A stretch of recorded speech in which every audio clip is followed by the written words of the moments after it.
అందరికీ సోదర సోదరీమణులందరికీ నమస్కారం.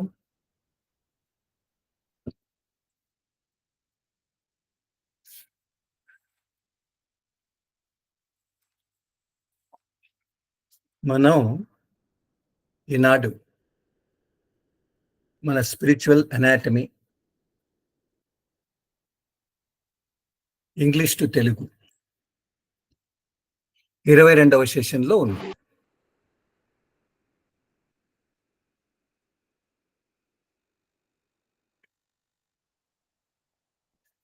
మొదటి సెక్షన్ అయిపోయింది. మనం 2వ సెషన్‌లో ఉన్నాం. 2వ సెక్షన్‌లో ఉన్నాం.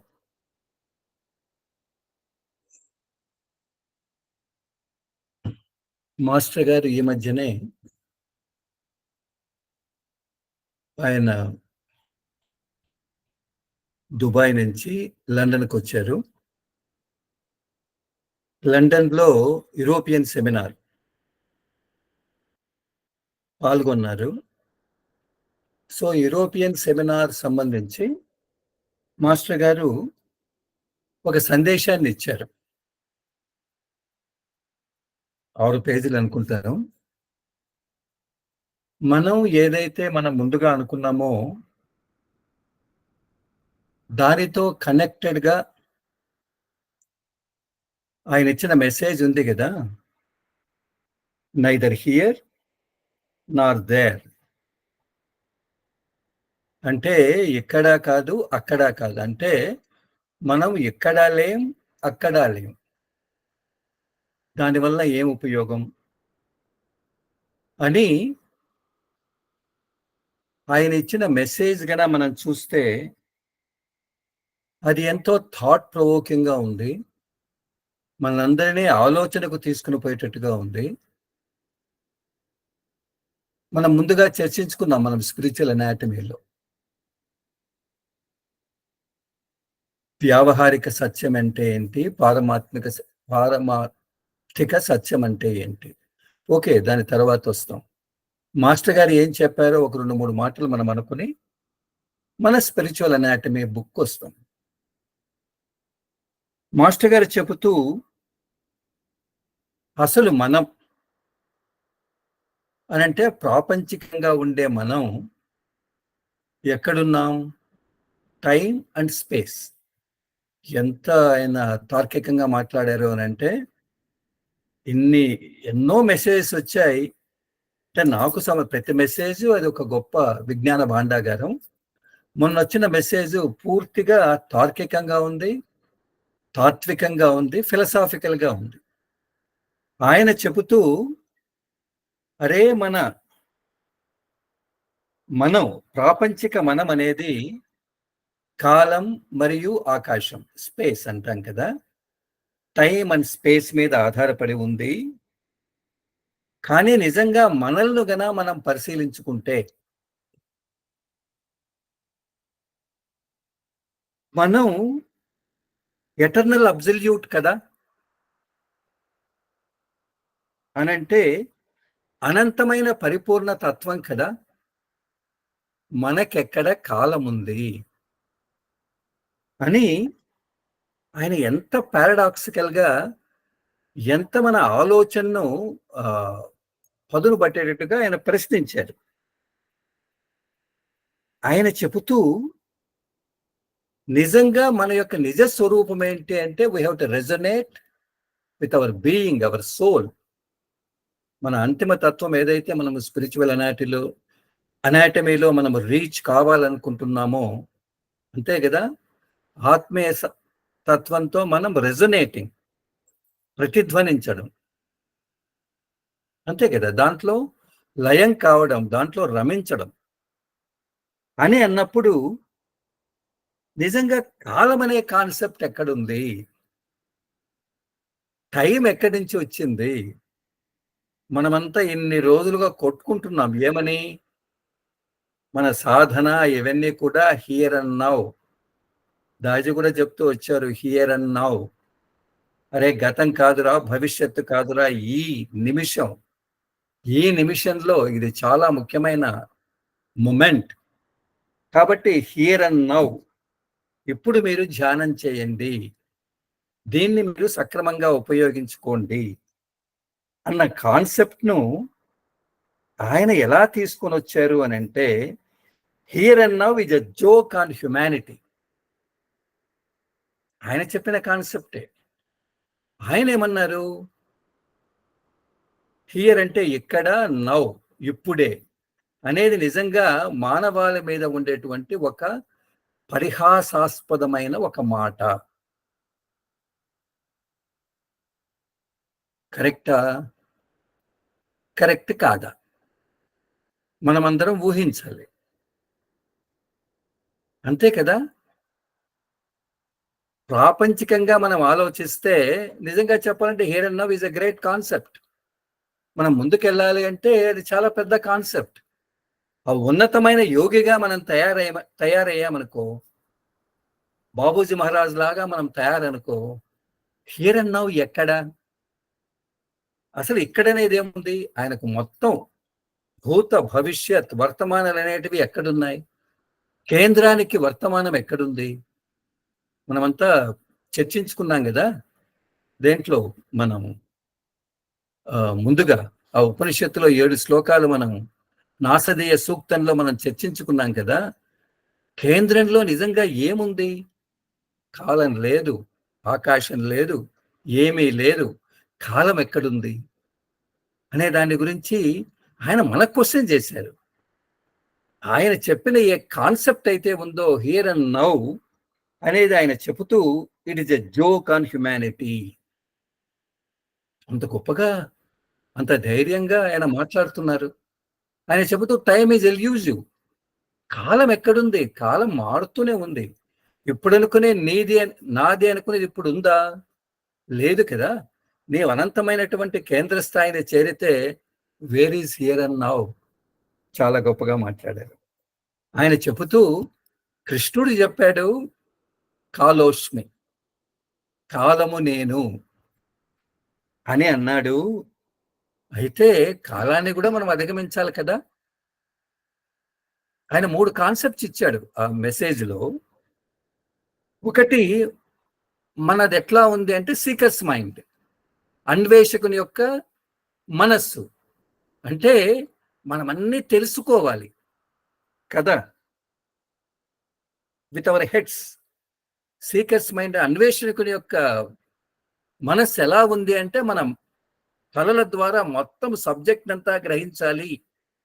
ఇది ఏముంది? ఎలా చేస్తే ఎలా ఉంటుంది? అనేది ఫస్ట్ పార్ట్ అంట. ఇంకొకటి you have to become practitioner. సాధకుని మాదిరి తయారు కావాలి అనంటే నువ్వు అంతర్ముఖమై నీ లోపల you have to resonate with the heart. హృదయాన్ని ప్రతిధ్వనించేటప్పుడు చేయాలి. మనస్సు కంటే హృదయం ప్రతిధ్వనించాలి. అది సెకండ్ డెవలప్మెంట్ అంటున్నాడు. థర్డ్ డెవలప్మెంట్ చెప్తూ ఈ రెండూ కాదు, ఇంతకు మించింది ఇంకోటి ఉంది. You have to resonate with being, with spirit, with soul. ఆయన చెబుతూ నిజంగా చెప్పాలి అనంటే మనం మన లోపల ఉండేటువంటి కేంద్ర తత్వం, ఆత్మతత్వం, దాంతో మనం ప్రతిధ్వనించాలి. అంటే ఎటర్నల్ కాస్మిక్ స్పిరిట్ ఎంత గొప్పగా వాడతారు.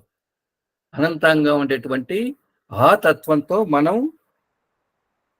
జీవించాలి. ఇది ఎలా అంటే మీరా ఎట్లయితే అనంతమైనటువంటి ఆ బీయింగ్‌తో తను తాను మైమరిచి నాట్యం చేస్తూ ఆమె ఏక్తారా పెట్టుకుని చేస్తూ ఉంటుంది కదా! దానికెళ్ళాలి అని అంటున్నారు. కాబట్టి క్యాప్షన్ ఏంటి? Neither here Nar there. ఉటికి కాదు, స్వర్గానికి కాదు. నా ఘర్ కా, నా ఘాట్ కా. హిందీలో అంటారు కదా! ఇంకా నువ్వు సీకర్‌గానే ఉన్నావా? ఏం ఉపయోగం? సీకర్‌గా కూడా నువ్వు లేవా? అన్వేషకునిగా లేవా? పోయింది జీవితం. కనీసం ప్రాక్టీషనర్‌గా ఉన్నావా? సాధకునిగా? ఉపయోగం లేదు. Neither here Nar there. Neither a seeker Nar practitioner. ఇక్కడా లేదు, అక్కడా లేదు. ఏం ఉపయోగం? అన్వేషకునిగా లేవు, తరువాత సాధకునిగా లేవు. కాబట్టి ఇది పని చెయ్యదు, ఇది పని చెయ్యదు అని చెబుతూ, మనం ఎప్పుడైతే అంతిమ స్థాయిని you have to resonate with our soul, ఆత్మీయ తత్వంతో, కేంద్ర తత్వంతో ఎప్పుడైతే మనం చేరుకుంటామో దట్ ఈస్ ది ఫైనల్. కాబట్టి అక్కడ కాలం ఉందా లేదు అంటాడు. కృష్ణుడేమో చెప్పాడు కాలం ఎప్పుడు తిరుగుతూ ఉంటుంది అన్నాడు. దాజీ గారు అంటున్నారు, అరే కాలాన్ని కూడా నువ్వు అధిగమించాలరా, Krishna conscious.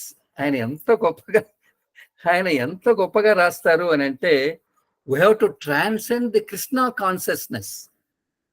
I dare not to say more. ఎంత గొప్పగా ఆయన తప్పించుకుంటున్నారు. మనము కృష్ణుడు చెప్పినటువంటి ఆ కృష్ణ కాన్షియస్ ఏం చెప్పాడు ఆయన, కాలము నేను అన్నాడు, దాన్ని కూడా అధిగమించాలి. ఇంకా నేను ఎక్కువ మాట్లాడితే ఓకే అని అక్కడ ఆయన మనల్ని చెప్పేసి వదిలిపెట్టాడు. కాబట్టి ఆ మెసేజ్ చాలా బాగుంది, ఒకసారి చూడండి. మనం ముందుగా కూడా చర్చించుకున్నాం, ఒకటి వ్యావహారిక సత్యం, ఇంకొకటి ఆధ్యాత్మిక పారమార్థిక సత్యం. వ్యావహారిక సత్యము అనేది ఈ సృష్టి యొక్క సంబంధాన్ని మనతో తెలుపుతుంది. ఈ సృష్టిలో మనం ఇంకా అక్కడ పోలేదు కదా, మనం అది పోతే ఈ మాయంతా వెళ్తుంది. కాబట్టి సృష్టి ఇప్పుడు ఉందా, ఇది వ్యావహారిక సత్యం. నిజంగా పారమార్థిక సత్యం ఎప్పుడైతే అక్కడ చేరామో, ఇక్కడ ఈ సృష్టి, ఈ కాలం అనేది ఎక్కడ, దీన్ని అధిగమించి మనం పోవాలి కదా, వీ హావ్ టు ట్రాన్సెండ్ కదా. అదే ఋషులు కనుక్కున్నారు. కాబట్టి మనం కూడా మన లోపలికి వెళ్ళి మన లోపల ఉండే నిజతత్వాన్ని, అరే ఏది సత్యం ఏది అసత్యం, సత్యం ఏంటి, రెజొనేట్ విత్ ద బీయింగ్, కేంద్ర స్థానం. ఏది అసత్యం, కనపడుతూ ఉంది సత్యం అని, ఇది కూడా ఎప్పుడో ఒకటి మారుతుంది కదా, ఎన్నో సృష్టిలు వచ్చాయన్నారు కదా, సృష్టిలు మారుతున్నాయన్నారు కదా, క్రియేషన్స్. కాబట్టి అది ఎందుకో నేను చూసిన తర్వాత అది చాలా చాలా చాలా గొప్పగా అనిపించింది మాస్టర్ గారు ఇచ్చిన మెసేజ్. ఓకే, మనం ఈనాడు పుస్తకంలోకి వెళ్తాం, స్పిరిచువల్ అనాటమీ. సో నిన్ననే మనం ఏం చేసాము అంటే, లాస్ట్ క్లాస్లో మనం రిలాక్సేషన్ చేసాం కదా, 50th పేజ్ చేసాం. తర్వాత దాంతో పాటు మనం వెస్టిబ్యూల్స్ గురించి మనం విశేషంగా మాట్లాడుకున్నాం. బ్రదర్ 85th దానికి వెళ్ళండి. దాంట్లో మనం మాట్లాడుకుంటూ, మనం ఎప్పుడైతే రిలాక్సేషన్ చేస్తామో వెస్టిబ్యూల్స్ కూడా శుభ్రం అవుతాయి అని మనం చర్చించుకున్నాం కదా. 85వ స్లైడ్ బ్రదర్. దాంట్లో ఎడమ కుడి ఎడమ మన పక్కన 14 వెస్టిబ్యూల్స్ ఉన్నాయి. ఎప్పుడైతే రిలాక్సేషన్ మనం చేసుకుంటున్నామో అవి కూడా మనం అనుకుంటే ఎంతో బాగుంటుంది. ఎందుకంటే మనకు తెలియాలి కదా విషయం. ఓకే, ఆటోమేటిక్గా అది అయిపోతాయి, దట్స్ ఆల్సో ఫైన్. కాబట్టి వెస్టిబ్యూల్స్ మనము అనుకున్నాం. ఫస్ట్ మనము ఈ కాళ్ళు ఇవి ఉన్నాయి కదా, దాని దగ్గర ఫస్ట్ వెస్టిబ్యూల్ యాంకిల్స్ దగ్గర కదా మనం అనుకున్నది. కాబట్టి మనము కాలి మడమ కింది దగ్గర ఒకటి ఉంది, ఇక్కడ ఉంది. తర్వాత మోకాల చెప్ప దగ్గర ఒకటి ఉంది, నెంబర్ 2. తర్వాత తుంటి ఉంది కదా, హిప్ అంటే మనకు నిజంగా తెలుగులో రాలేదు. 3, 4, 5 1 ఇంచ్, తర్వాత 1 ఇంచ్ 3 ఉన్నాయి అని అనుకున్నాం కదా. అట్నే బొడ్డు నుంచి మనం ఒక చివరికి అలా లైన్ గీస్తే 6వది ఉంది. అట్నే 1, 2 చివరికి గన మనం చేస్తే 7 ఉంది. అట్నే 3rd పాయింట్ 4th పాయింట్ ఈ చివరికి ఆడికి చేస్తే 8 ఉంది అని మనం అనుకున్నాం కదా. తర్వాత భుజాలు ఈ పక్క ఉంది, అది 9 అనుకున్నాము. తర్వాత ఇది మోచే ఎల్బో ఉండేది మనం 10 అనుకున్నాము. తర్వాత మనకు ఇది దవడ పక్కన ఉండేది 11 అనుకున్నాము. తర్వాత ఇక్కడ కణతలు ఉన్నాయి కదా, ఇది మనం 12 అనుకున్నాము. 13 ఇది కన్నా స్ట్రైట్ గా చేస్తే ఇది 13 అనుకున్నాము. చెవులు స్ట్రైట్ గా చేస్తే 14 మనకి వెనకల అవి ఎత్తుగా ఉన్నాయి కదా ఎముకలు, అవి 14 అనుకున్నాము. సో 14 14 28. కాబట్టి ఆ కాన్షియస్ అవేర్నెస్, అవగాహన అనేది ఉండేది చాలా ముఖ్యమైనటువంటి ఒక దాంతో మనం దాని గురించి మనం విపులంగా చర్చించుకున్నాం. ఓకే, సో ఇప్పుడు మనం నెక్స్ట్ మెడిటేషన్కి వస్తాం. ఓకే, మెడిటేషన్, ధ్యానం, పేజ్ నంబర్ 51. ఓకే, ఇది మనందరికీ తెలిసింది, అందరికీ. అయినా దీన్ని కూడా చదవాలనా? చదవాల్సిందే.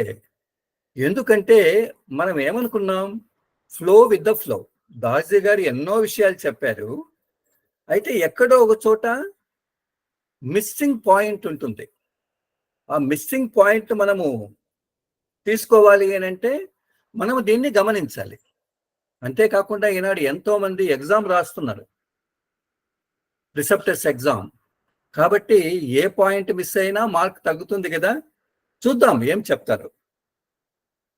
మెడిటేషన్ అంటే ధ్యానం, ఇది మనందరికీ తెలుసు. అందరూ ఇలా మనం గుండె మీద, ఛాతి మీద ఏమంటాం, చేయి పెట్టుకొని ఎస్ నాకు తెలుసు అంటాం.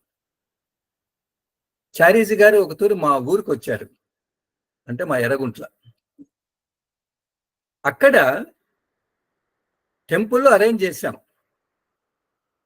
ఆ ఊరి వాళ్ళంతా వచ్చారు. ఆ కాలం అంతా ఏమంటాం, అది సినిమా దండోరా వేస్తాం కదా, అలా ఒక పెద్ద ఆయన వచ్చారు అని జనాలంతా వచ్చారు. దాంట్లో అభ్యాసులు కూడా ఉన్నారు. ఆయన అభ్యాసుల గురించి చెబుతూ, మీరందరూ ధ్యానం ధ్యానం ధ్యానం అని చెప్తూ ఉన్నారు కదా, మీలో ఎవరికైనా ధ్యానాన్ని గురించి సరిగా అవగాహన ఉంటే నా దగ్గర లేచి ధైర్యంగా మాట్లాడండి అని చెప్పారు. ఓకే, అంటే ఆయన చెప్పిన దాంట్లో ఎంతో అర్థం ఉంది. అది ఎలా, ఎందుకు ఆయన అన్నారు అనేది మనం ఈనాడు చూద్దాం. Morning hours are best suited for meditation, since starting your day with meditation can help you set the right tone for the rest of the day. ఎంత గొప్పగా చెప్తున్నారు. Additionally, the body's energy flow is inward during the early morning hours, and meditation is the act of going inward. మనం underline చేసుకోవాలి. So meditation in the early morning means you are going with the flow of nature's currents, and it is easier to slip into a deep meditation. If you are not a morning person, don't worry. You can fit meditation into your routine once you wake up and get fresh. ఎంత ఆయన relax చేస్తున్నారు. You are not a morning person, don't worry. You can fit meditation into your routine once you wake up and get fresh. This peaceful state that comes with meditation can help you approach the rest of your day with greater ease and clarity. ఆయన ఎంత అబ్రివేటివ్ అంటాం కదా, ఉండే విషయాన్నంతా కూడా అలా కుదించి మొత్తం విషయాన్నంతా ఎలా చెప్తారు అనేది మనం ఇక్కడ నేర్చుకోవచ్చు. ఆయన చెబుతూ, మనం ధ్యానం ఎప్పుడు చెయ్యాలి అని అంటే, ఉదయం పూట అర్లీ అవర్స్లో, తెల్లవారుజామున ఉదయం పూట అర్లీ అవర్స్లో గన ధ్యానం చేస్తే మంచిది. ఎప్పుడైతే నువ్వు ఉదయం పూట ధ్యానం చేస్తావో అది ఆ రోజునంతా కూడా సరైన దిశలో పెడుతుంది. It sets the rest of the day అని అంటాడు. ఉదయం పూట గన మనము సరిగా ధ్యానం చేస్తే it sets the right tone for the rest of the day. రోజంతా కూడా సరైన దిశగా అది తీసుకెళ్తుంది అనేది మొట్టమొదటి మాట. ఇంకా చెబుతూ, ఇంతే కాదయ్యా, అర్లీ మార్నింగ్ అవర్స్, తెల్లవారుజాము తెల్లవారుజామున ఏమవుతుంది? శక్తి ప్రవాహాలు శక్తి ప్రవాహాలు పైన నుంచి మన లోపలికి వస్తూ ఉంటాయి. అంటే శరీరంలోకి ప్రవహించే శక్తి ప్రవాహాలు మన లోపలికి అంతర్ముఖంగా మన లోపలికి వస్తాయి. కాబట్టి ఎప్పుడైతే ఆ టైంలో గన నువ్వు ధ్యానం చేస్తే అప్పుడు నువ్వు ఆటోమేటిక్గా నీ లోపలికి వెళ్తావు, సెంటర్కి వెళ్తావు, నీవు అంతర్ముఖం అవుతావు అని అంటున్నారు. ఇది చాలా ముఖ్యమైన పాయింట్. ఎందుకు ఉదయం పూట ధ్యానం చేయాలి అని అంటే, శక్తి ప్రవాహం శరీరంలోనికి ప్రవహించేటువంటి ఆ శక్తి ప్రవాహం అనేది ఉదయం పూట అయితే ప్రకృతిలో మన లోపలికి ప్రసరిస్తుంది. కాబట్టి అప్పుడు గన నువ్వు ధ్యానం చేస్తే ఆటోమేటిక్గా పెద్ద డిస్టర్బెన్స్ లేకుండా మనం అంతర్ముఖం అవుతాము. దిట్ ఈస్ ది నెంబర్ 1 పాయింట్. మనము దాన్ని అండర్లైన్ చేసుకోవాలి. అంటే అర్థం ఏంటి? కార్డియాక్ రిథమ్ అంటాం. అంటే ప్రకృతి యొక్క ప్రవాహాలతో మనం కూడా ముందుకెళ్తున్నాం. ఉదయం పూట మనం అర్లీ మార్నింగ్ మనం గన ధ్యానం చేస్తే ఏమవుతుంది? ప్రకృతి నుంచి వచ్చే ప్రవాహాలతో మనం అనుసంధానించబడతాం. కాబట్టి ఇమ్మీడియట్గా మనం అనుకోకుండానే మనము ధ్యానంలోకి జారిపోతాం. అదే కదా కావలసింది. అందుకనే ఉదయం పూట ధ్యానం చెయ్యాలి అని అన్నారు. ఓకే. తర్వాత చెప్తూ, ఓకే, నీకు ఉదయం తొందరగా లేచే అలవాటు లేదు, పర్వాలేదు. ఏమవుతుంది? నీవు ఎప్పుడైతే లేస్తావో అప్పుడు నువ్వు ఫ్రెష్ అయ్యి అప్పుడు ధ్యానం చేయి, ఏం పర్వాలేదు. ఇదెవరు చెప్తున్నారు? మాస్టర్ గారు చెప్తున్నారు. ఎప్పుడైతే నీవు ఉదయం పూట ధ్యానం చేస్తావో అప్పుడు మన లోపల వచ్చే మనస్సు యొక్క ప్రశాంత స్థితి అనేది మనకు ఆ రోజంతా కూడా ఎంతో సులభంగా, ఎంతో శాంతంగా, ఎంతో స్పష్టంగా జరిగిపోతుంది అని అంటాడు. అని అంటే దీంట్లో చెబుతూ ఆయన జీవకాలం అంటాం కదా, ఉదయం పూట చేస్తే అర్లీ మార్నింగ్ నేచర్స్ ఎనర్జీతో మనం కలిసిపోతాం, లేకపోతే ఇట్స్ ఓకే అని అంటున్నారు. ఓకే. అయితే ఇక్కడ రాస్తున్నారు ఆయన, హార్ట్ఫుల్నెస్ మెడిటేషన్. దాని కిందికి వెళ్తాం ముందు, తర్వాత మెడిటేషన్ గురించి మనం చర్చించుకుందాం. The idea of all yogic practices is to make the mind resonate with the stillness of the soul. Underline చేసుకో. When the mind resonates with the stillness of the soul, that is the moment of realization. In that moment, we become whole, we become centered. This centeredness gives one a settled feeling. ఆయన చెబుతూ, ఎప్పుడైతే మనం ఈ యోగ సాధనలను మనం సక్రమంగా చేస్తే మనసు ఏం చేస్తుంది అని అంటే, ఆత్మ యొక్క ప్రశాంత తత్వంతో అది ప్రతిధ్వనిస్తుంది. ఎప్పుడూ గడబడలుగా ఉండేటువంటి మనస్సు ఆత్మ యొక్క ప్రశాంత తత్వంతో అది రిజనేట్ అవుతుంది, ఒకటవుతుంది అని అంటున్నారు. ఎప్పుడైతే మనస్సు ఆత్మ యొక్క ప్రశాంత స్థితిలో ఏకమవుతుందో అదే కదా మనకు కావాల్సింది, అదే కదా సాక్షాత్కార క్షణం. అంటే ఇక్కడ పాయింట్ ఏంటి అని అంటే, మనము ధ్యానంలో నిశ్చల స్థితిని పొందాలి. స్టిల్నెస్ ఆఫ్ ది సోల్, ఆత్మ యొక్క ఆ ప్రశాంతతను ఖచ్చితంగా పొందవలసి ఉంది ప్రతి మెడిటేషన్లో అని చెబుతూ ఆయన ఎంత గొప్పగా వాడతారు. It is the moment of realisation. It is the moment of realisation. సాక్షాత్కారపు క్షణం అంటాడు. కాబట్టి ఎప్పుడైతే నిజంగా మనకు అటువంటి అనుభూతి వచ్చిందనుకో, అది నిజంగా చెప్పాలంటే ఒక గొప్ప క్షణం, మధుర క్షణం, అమృత బిందువులు మన లోపల వచ్చినట్లే. అప్పుడు మనం ఏమవుతాం?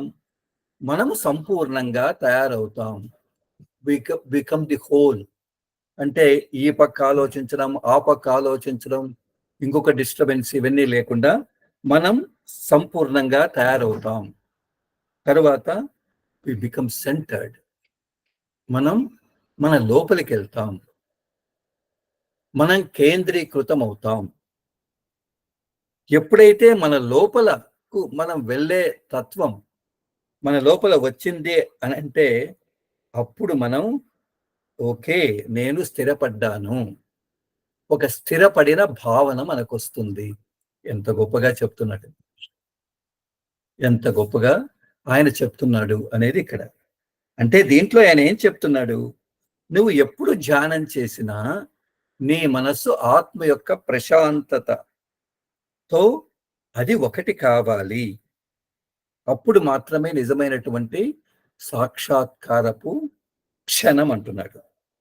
ఆ క్షణంలో నువ్వు సంపూర్ణంగా తయారవుతావు. అప్పుడు నువ్వు లోపలికి వెళ్తావు. ఎప్పుడైతే నీవు ఆ కేంద్రీయ తత్వంతో సెంటర్డ్, కేంద్రంతో నువ్వు అనుసంధానమైనావనుకో, నిజంగా ఎస్, స్థిరపడిన భావన, సెటిల్డ్ ఫీలింగ్ మన లోపల వస్తుంది అని ఆయన అంటున్నారు. Okay, right. ఈ ధ్యానం ఎలా చెయ్యాలి అనేది ఇక్కడ ఆయన ఇచ్చారు. Heartfulness meditation. ఓకే, ఆయన 5 పాయింట్స్ ఇచ్చారు. Next brother, attention inward and take a moment to observe your self.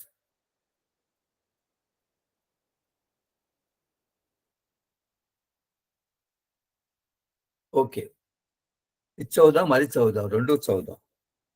Okay, మన యొక్క గమనాన్ని మనం అంతర్ముఖం చేయాలి. చేసి మనల్ని మనం గమనించుకోవాలి. ఆయన చెప్పే మాట, ఆయన చెప్పే మాట. ఓకే, మన గమనాన్ని, ది ఫస్ట్ పాయింట్, మన గమనాన్ని మన లోపలికి తెచ్చుకొని, అరే నా పరిస్థితిని మనం స్కాన్ చేయమంటున్నాడు. అబ్జర్వ్ యువర్ సెల్ఫ్, మనల్ని మనం పరిశీలించుకోవాలి. That is number 1 point. Number 2, then suppose that the source of divine light is already present within your heart and that is attracting you from within. You are drenched in love, feeling every cell of your being drowned in the subtle vibration with an attitude of joy. With an attitude of joy. ఇది మనం underline చేసుకోవాలి. ఆయన చెబుతూ మనం ఎలా start చేస్తాం? నా హృదయంలో ఈశ్వరీయ దివ్య ప్రకాశం అనేది ఆల్రెడీ, అది మొదటి నుంచి నా హృదయంలో ఉంది. నా హృదయంలో భగవంతుని యొక్క దివ్య ప్రకాశపు మూలం నా హృదయంలో ఉంది. అది నన్ను లోపల నుంచి నన్ను నా లోపలికి ఆకర్షిస్తూ ఉంది. అది ఎలా చేయాలి? నేను పూర్తిగా ప్రేమతో నిండిపోయాను. వర్షంలో మనం ఎట్లా తడుస్తాం కదా, డ్రెంచింగ్ అంటే తడవడం. కాబట్టి నేను వర్షంతో పూర్తిగా నేను తడిచాను అనంటే, ప్రేమ యొక్క వర్షంతో నేను పూర్తిగా తడిచాను అని. తరువాత నాలో ఉండే ప్రతి అణువు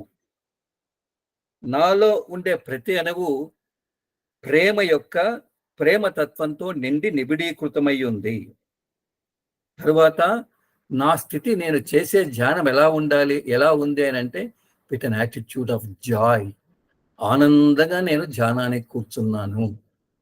జాయ్ఫుల్నెస్ అంటే అర్థం ఏంటి అని అంటే, మన స్థితి ఎలా ఉంది అని అంటే, మాస్టర్ అదే అంటారు, ఏదో ముఖమంతా ఒక మాదిరి పెట్టుకుని ఏదో పోగొట్టుకున్నట్టు మొత్తం అంతా ఏదో చెప్పారు నేను చేస్తున్నాను, లేకపోతే పైనుంచి ఏదో మునిగిపోతుంది అంటాం కదా, అలా కాకుండా ఆయన చెబుతూ ఎంత గొప్పగా చెప్తున్నారు. నాలో ఉండే ప్రతి అణువు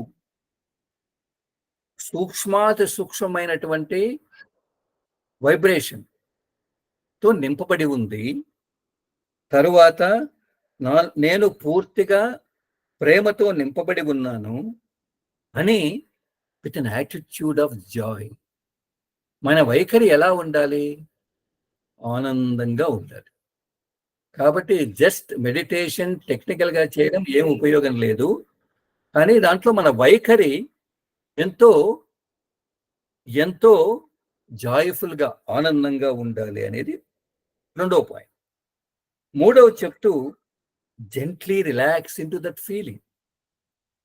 if you find your awareness drifting to other thoughts, do not fight them but also do not entertain them. ఇది అండర్లైన్ చేసి, do not fight them, do not entertain them. Let them be while kindly reminding yourself that you are meditating on the source of divine light in your heart and directing your mind back to that feeling of joyful presence. ఆయన చెబుతూ, అటువంటి భావనలో, ఆనందమైన భావంతో పూర్తిగా నేను ప్రేమయుతంగా ఉండేటువంటి ఆ అనుభూతిలో పూర్తిగా రిలాక్స్ కమ్మంటున్నాడు. పూర్తిగా ప్రశాంత స్థితిలోకి నేను వెళ్తున్నాను అనుకోమంటున్నాడు. తర్వాత ఒకవేళ మీ ఆలోచనలు కన్నా మిమ్మల్ని ఈ పక్క ఆ పక్క తీసుకెళ్తున్నాయి అని అంటే, దానితో పోట్లాడవద్దు. ఒక పక్క పోట్లాడవద్దు. అదే విధంగా ఆలోచనలు వచ్చాయి కదా అని దాన్ని ఎంటర్టైన్ దాని పక్క చూడొద్దు అంటున్నాడు. రెండు విషయాలు ఇక్కడే మనం పొరపాటు పడుతూ ఉంటాం. ఆలోచనలు వచ్చాయి, వద్దు అని అనచకూడదు, అది మనకు అవసరం లేదు. ఆలోచనలు వచ్చాయి, దీంట్లో ఏముంది, ఇదేంటి అది ఏంటి అని మనం చూడకూడదు. ఇది చాలా ముఖ్యమైన విషయం. Do not fight them but also do not entertain them. వచ్చాయా రాని, వస్తాయి వెళ్తాయి. అయితే నీవప్పుడు ఏం చేయాలి? నీవు ఏమి జ్ఞాపకం చేసుకోవాలి ఆలోచనలు వచ్చినప్పుడు అని అంటే, నేను ఇప్పుడు ధ్యానానికి కూర్చున్నాను, నా హృదయంలో the source of divine light, ఆత్మీయ ప్రకాశం, ఈశ్వరీయ దివ్య ప్రకాశం నా హృదయంలో ఉంది. ప్రెజెన్స్ అది ఉంది. దట్ ప్రెజెన్స్, ఆ అస్తిత్వంలో నేనున్నాను అని అనుకోమంటాడు. ఆలోచనలు వచ్చినప్పుడు దానితో మనం పోట్లాడకుండా, దాన్ని మనం దగ్గర తీసుకోకుండా, నేను ఇప్పుడు ధ్యానంలో కూర్చొని ఉన్నాను. అవసరమైతే దానికి చెప్పొచ్చు మనం, నేను ఇప్పుడు ధ్యానంలో ఉన్నాను రా బాబు, మనం తరువాత అని. 4. Allow yourself to become absorbed within. ఆ విధంగా మెల్లమెల్లగా మనం దాంట్లో మనం లీనం కావాలి. ఆ విధంగా మనం అలో యువర్ సెల్ఫ్ అంటే అర్థం ఏంటి? మనం ఫ్రీగా ఏదైతే మన లోపల ఆ చర్య జరుగుతూ ఉందో దానికి మనం ఓపెన్ అప్ కావాలి. ఎక్కడ కూడా రిస్ట్రిక్షన్ అనేది మన లోపల ఉండకూడదు అని అంటున్నాడు ఆయన. Okay. 5. Remain absorbed within this deep silence for as long as you want until you feel ready to come out of meditation. అది ఎంతసేపు ఆ డీప్ సైలెన్స్ లో, ప్రగాఢమైనటువంటి ఆ ప్రశాంతతలో పూర్తిగా మునిగిపోమంటున్నాడు. ఎంతవరకు నీవు కూర్చోదలుచుకున్నావో అంతవరకు కూర్చోమంటున్నాడు. ఓకే. తరువాత ఓకే కూర్చొని తర్వాత మెల్లగా మెల్లమెల్లగా మనము ధ్యానం నుంచి మెల్లగా మనం లేవాలి అని అంటున్నారు. సో ముఖ్యమైన బిందువులంతా ఆయన ఇక్కడ మనకు చెప్తున్నారు. ఓకే. ఇదంతా మనకు తెలిసిందే. ఇక్కడేమో రాశాను, be comfortable, gently close your eyes. Comfortable గా కూర్చోండి, మెల్లగా కళ్ళు మూయండి. And if you need to take couple of minutes to relax your body using heartfulness relaxation, when you are ready, turn your attention inward and begin. ఒకవేళ మీరు Heartfulness relaxation చేసి తర్వాతనే మీరు అంతర్ముఖం కావచ్చు.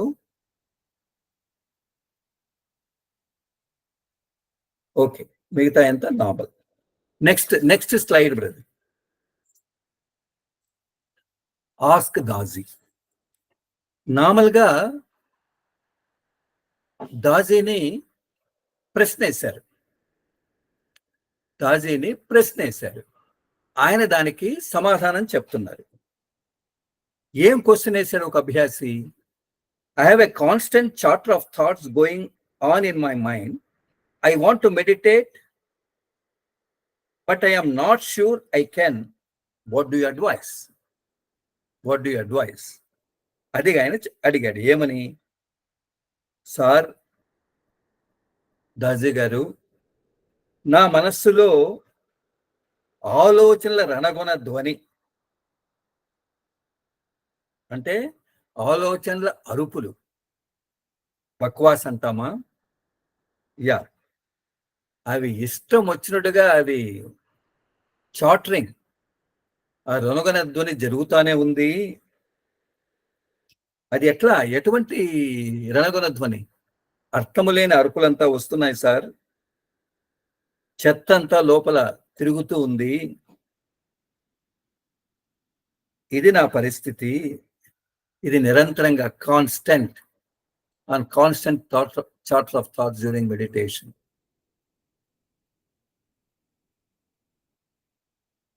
But I am not sure. I want to meditate, but I am not sure I can. What do you advise? అయితే నేను ధ్యానం చేయాలనుకుంటున్నాను, కానీ ఇవన్నీ వస్తున్నాయి, నేనేం చేయాలి అంటే నేను అడిగే క్వశ్చన్ ఏంటి? నేను ధ్యానం చేయాలి సార్, అయితే నా లోపల ఎప్పుడు ఈ రణగుణ ధ్వని ఎప్పుడూ ఉండనే ఉంటుంది. నేనేం చేయాలో తెలియదు. కాబట్టి మీరు నాకు ఏం సలహా ఇస్తారు అని దాజీని ప్రశ్నించారు. ఇది కామన్ క్వశ్చన్, మనందరికీ ఉండేది. దాజీ గారు రిప్లై ఇస్తున్నారు. One of the most common questions I received from new meditators is the challenge of thoughts arising during meditation. The mind's nature is to produce thoughts, just as the eyes are meant to see and the ears to hear. Enta goppaga cheptaru. During the day, the constant chart of thought does not bother us that much, but during meditation, we become actually aware of the disarray created by thoughts. We notice the mind wandering from one idea to another. Meditation helps us appreciate the need to regulate the mind and channel its capacities. ఎంత గొప్పగా మాట్లాడతారు పెద్ద. ఇది మీరు అడిగేదే కాదండి, ఇది మీరు అడిగేదే కాదు. ఈనాడు వచ్చే కొత్తగా న్యూ మెడిటేటర్స్, కొత్తగా సిస్టంలో చేరిన వాళ్ళు అందరూ కూడా, అంతెందుకు పాత వాళ్ళు కూడా ఈ క్వశ్చన్ అడుగుతూనే ఉంటారు. నేను ధ్యానంలో కూర్చుంటే ఈ ఆలోచనలంతా వస్తూ ఉంటాయి. ఇది పెద్ద సవాలుగా, మామూలు సవాలు కాదు, పెను సవాలుగా ఉంది. ఏమి చేయాలా అని అడుగుతూ ఉంటారు. ఆయన ఎంత సులభంగా చెప్పారు. ఆయన అడుగుతూ, మీ కన్నులు ఏం చేస్తాయి? చూడ్డం దానికి స్వభావం కదా. చెవి ఏం పని చేస్తుంది? వినడం దానికి స్వభావం. ముక్కు ఏం పని చేస్తుంది? వాసన చూడడం దాని స్వభావం. నోరు రుచి చూస్తుంది. అటులనే మనస్సు యొక్క స్వభావం ఏంటి? ఆలోచించడం. To produce thoughts. ఆలోచనల సృష్టి మనసు యొక్క స్వభావం. ఓకే అని అంటున్నారు. నిజంగా చెప్పాలి అని అంటే, మీరు ఏదైతే ధ్యానంలో కూర్చున్నప్పుడు ఈ రణగుణ ధ్వని ఏదైతే అంటున్నారో కదా, ఆలోచనల యొక్క ఈ అరుపులన్నీ ఉన్నాయని అనుకుంటున్నారు కదా, నిజంగా చెప్పాలి అని అంటే మామూలు రోజుల్లో, మామూలు కళ్ళు మూసుకొని కూర్చోక ముందు కూడా ఈ రణగుణ ధ్వని ఉంది.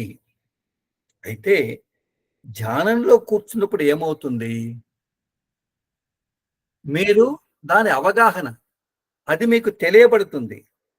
అరే, నా ఆలోచనలు నా లోపల డిజరే, అంటే అస్తవ్యస్తంగా కలిగి ఉన్నాయి కదా, అస్తవ్యస్తమైన తత్వాన్ని నా లోపల కలిగిస్తూ ఉన్నాయి కదా అని మీకు తెలియబడుతుంది. మిగతా రోజులో ఉంటుంది, కానీ మీ గమనం ఎక్కడో ఉంటుంది. అవి ఎప్పుడూ అరుస్తూనే ఉంటాయి.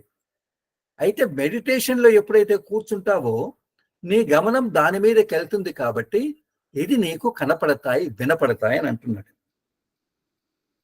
అప్పుడు ఎలా ఉంటుంది? మన మనస్సు ఇక్కడి నుంచి అక్కడకు, అక్కడి నుంచి ఇంకొకటికి కోతి ఎగిరినట్టుగా ఎగురుతూ ఉంటుంది అని మనకు తెలుస్తుంది. కాబట్టి ధ్యానం అనేది ఏం చేస్తుంది? ఇప్పుడు మీకు తెలిసింది కదా, మీ లోపల ఉండేటువంటి మనస్సు యొక్క చాటరింగ్, అరుపులు. ఈ అరుపులను మనము రెగ్యులేట్ చేయాలి కదా, అంటే సరైన దారిలోకి తీసుకొని రావాలి కదా. సో సరైన దానిలోకి తీసుకొని రావాలి.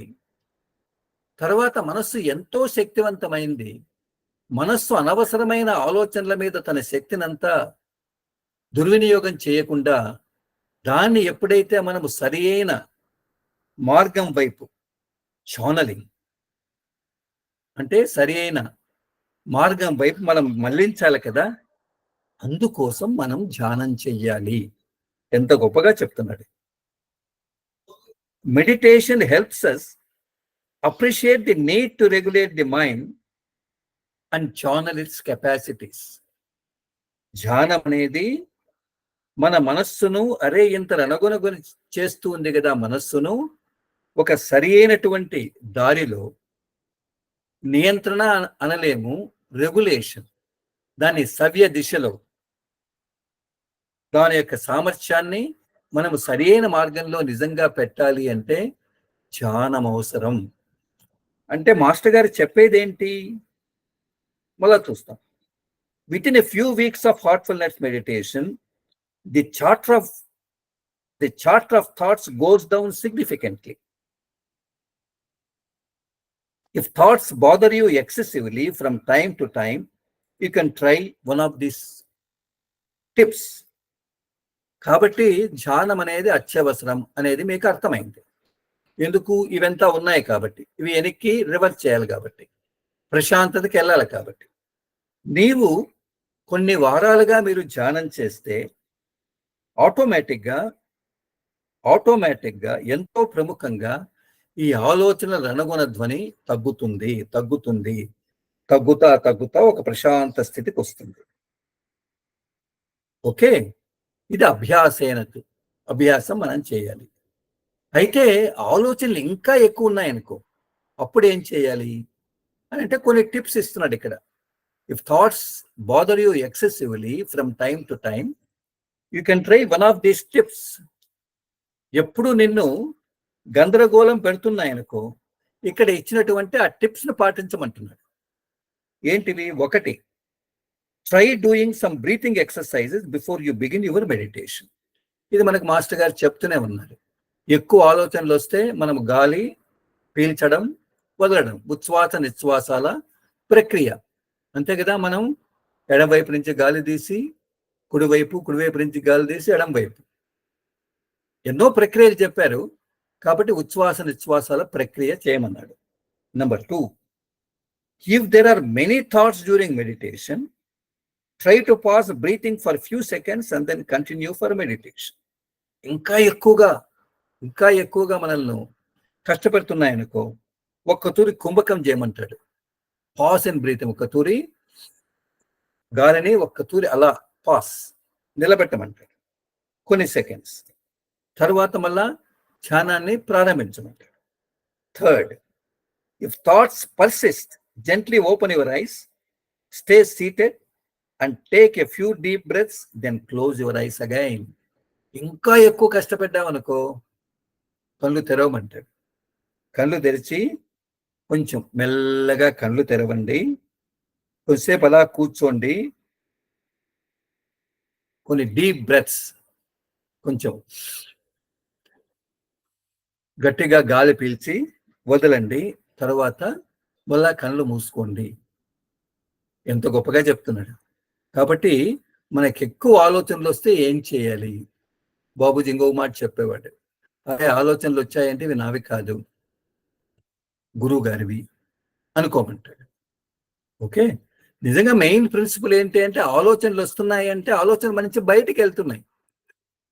ఫిలాసఫీ ఏంటి అని అంటే, ఆలోచనలు వచ్చాయి అంటే ఆలోచనలు మన నుంచి బయటికి వెళ్ళాలి కదా.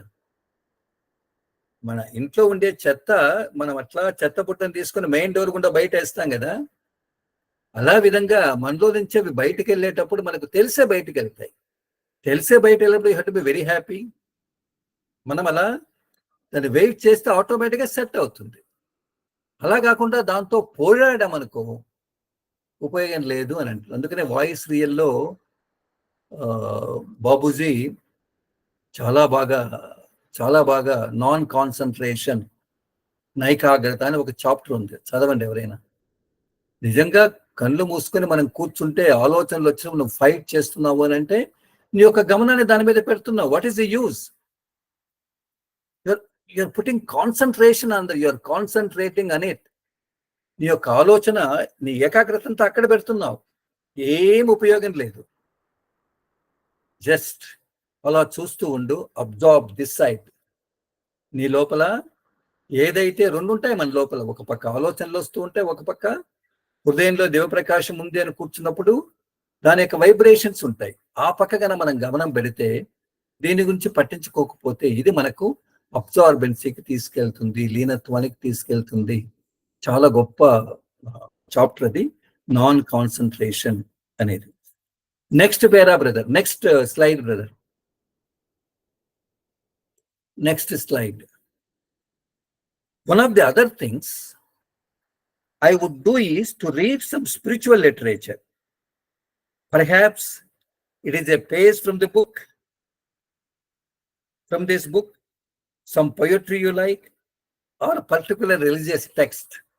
Chana bagundi. Often it will put your mind in a spiritual space where it is easier to slip into the presence with the heart and meditate. ఇది చాలా బాగుంది. ఆయన ఏమంటారు అంటే, ఇంకొకటి ఏం చేయొచ్చు, ఆయన అడిగారు కదా నాకు ఎప్పుడు ఆలోచనలు వస్తున్నాయని, ఆలోచన రణగుణధ్వని ఉంది అని ఆయన చెబుతూ, ఇంకోటి ఏం చేయొచ్చు అని అంటే ఆయన చెబుతూ, నీవు ధ్యానానికి స్టార్ట్ చేసేదానికి ముందర ఏదో ఒక ఆధ్యాత్మిక పుస్తకాలు చదువు, లిటరేచర్, సారస్వతాన్ని నువ్వు చదువు. ఒక పుస్తకం తీసుకొని, ఈ పుస్తకం కానీ ఇంకొక పుస్తకం కానీ తీసుకొని ఒక పేజ్ చదవండి. లేకపోతే ఏదైనా ధార్మిక గ్రంథం ఉంటుంది, దాంట్లో అయినా ఏదైనా చదవండి. ఏదైనా పొయట్రీ, భక్తికి సంబంధించినటువంటి మధురమైనటువంటి పొయట్రీ అది ఉంటుంది కదా, అదైనా మీరు దాంతో అయినా మీరు కొద్దిసేపు కాలం గనపండి. ఆ విధంగా చేస్తే ఏమవుతుంది? మన మనస్సు అలా అలా పోయేది ఒక స్పేస్ లేకొస్తుంది. అనంటే ఆధ్యాత్మిక ఆ ఖాళీ లేక్ ఎప్పుడైతే వస్తుంది. ఎప్పుడైతే ఆ విధంగా వచ్చిందో మనస్సు కుదుట పడింది అని అనిపించినప్పుడు మీరు హృదయంలో ఉండేటువంటి ఆ ఈశ్వరీయ దివ్య ప్రకాశంతో అప్పుడు మెల్లగా మీరు దాంట్లోకి you can easy to slip దాని లోపలికి వెళ్ళిపోతారు అని అంటున్నారు. అన్మెడిటేట్ ధ్యానం చెయ్యండి. కాబట్టి ఎన్నో పద్ధతులు కదా! శతకోటి దానికి అనంత ఉపాయాలు అంటారు కదా! అల్టిమేట్ గా మనం చేయాల్సిందేంటి అని అంటే మాస్టర్ గారు చెప్పారు కదా, when the mind resonates with the stillness of the soul, that is the moment of realisation. కాబట్టి ధ్యానంలో ఎప్పుడైతే మన మనస్సు ఆత్మ యొక్క ప్రశాంత తత్వంతో ఏకమవుతుందో, కేంద్రీకృతమవుతుందో, అది సాక్షాత్కారపు క్షణాలు, మధుర క్షణాలు, అమృత క్షణాలు అని అంటున్నారు. కాబట్టి ఇది ధ్యానానికి సంబంధించింది. ఇప్పుడు మనం అనుకున్నాం కదా, స్టోరీ టైం 4 నిమిషాలు ఉంది. స్టోరీ టైం ఒక కథ.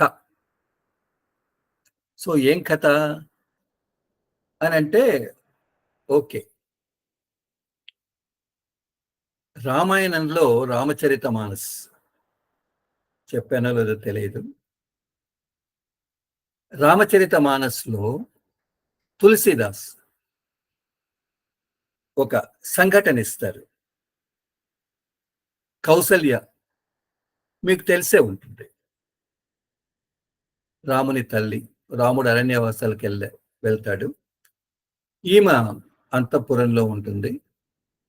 ఒకరోజు ఆమెకు నిద్ర పట్టదు. సో లేచి బయటకు వస్తుంది. బయటకు వచ్చి బయట ఆకాశం వైపు చూస్తూ అలా అలా బయటకు వస్తుంది. బయట చూస్తూ ఉంటుంది. అట్లా పక్కన చూస్తే ఆమెకు మాండవి కనపడుతుంది. మాండవి అంటే ఎవరు? భరతుని భార్య. మాండవితో అంటే భరతుని భార్యతో అడుగుతుంది, ఎందుకమ్మా ఇప్పుడు మేల్కొన్నావు? నేనంటే ఏదో వచ్చాను, నాకు నిద్ర పట్టక 12:30 అవుతా ఉంది, 1 గంట అవుతా ఉంది. నువ్వెందుకు వచ్చావు ఇప్పుడు? ఎందుకు నిద్రపోకుండా ఉన్నావు అని అడుగుతుంది. అంటే మాండవి భరతుని భార్య చెప్తుంది, అక్కడ చూడమంటుంది. ఎక్కడ? భరతుడు అయోధ్యలే కాకుండా అక్కడ బయట ఒక కుటీరం వేసుకుని రాముని పాదుకలు పెట్టుకొని